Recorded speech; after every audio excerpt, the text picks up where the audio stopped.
Another story I heard about myself. This one happened in high school. We had this teacher in high school whose kid went to our high school. His name was Mr. McNamara, and his son Jake McNamara went to our high school. He was a sophomore when I was a senior, so he was 2 years behind me. And Mr. McNamara was an asshole. And one weekend, he and his wife decided to leave town, which you should never do if you're an asshole. And Jake McNamara decided to throw a party at the teacher's house. Hooray! And everyone around town heard about it, and we all got up individually and thought, okay, let's go over there and destroy the place. I walked into this party, everyone I had ever met was there, and everyone was drinking like it was the end of the world. People were drinking like it was the Civil War and a doctor was coming to saw our legs off.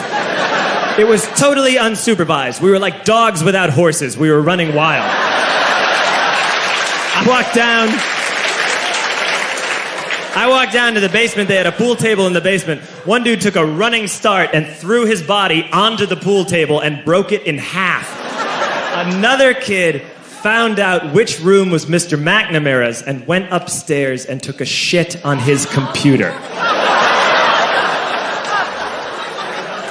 So the party was going great. I'm standing in the basement, and I'm holding a red cup. You've seen movies. And I'm standing there, and I'm holding a red cup, and I'm starting to black out. And I guess someone said, like, something, something, police. And in a brilliant moment of word association, I yelled, fuck the police! Fuck the police! And everyone else joined in. 100 drunk white children yelling, fuck the police. With the confidence of guys who have like already been to jail and aren't afraid of it anymore. You know, that like, I serve my nickel, you come and take me confidence. But white children.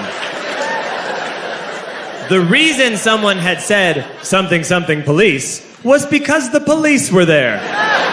So a Chicago police officer walked down the stairs and got to the bottom in the basement and looked out over a sea of drunk toddlers yelling, fuck the police, in his face.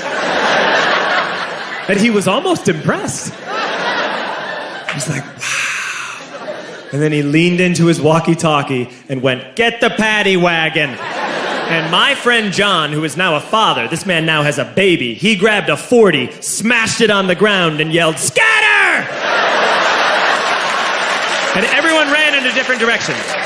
We all ran in different directions. It was like that scene in Ratatouille when the humans come in the kitchen and all the rats go in different ways. We all ran in different directions. I ran into the laundry room, and I jumped up on the washing machine, and I crawled out through a window into the backyard, and now I'm running through the backyard, and there was this big chain link fence, and I thought, I've never climbed a fence that high before. And then I woke up at home.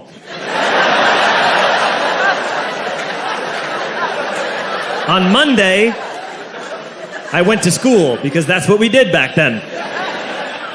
And I'm walking into the school building, and who do I see but Jake McNamara?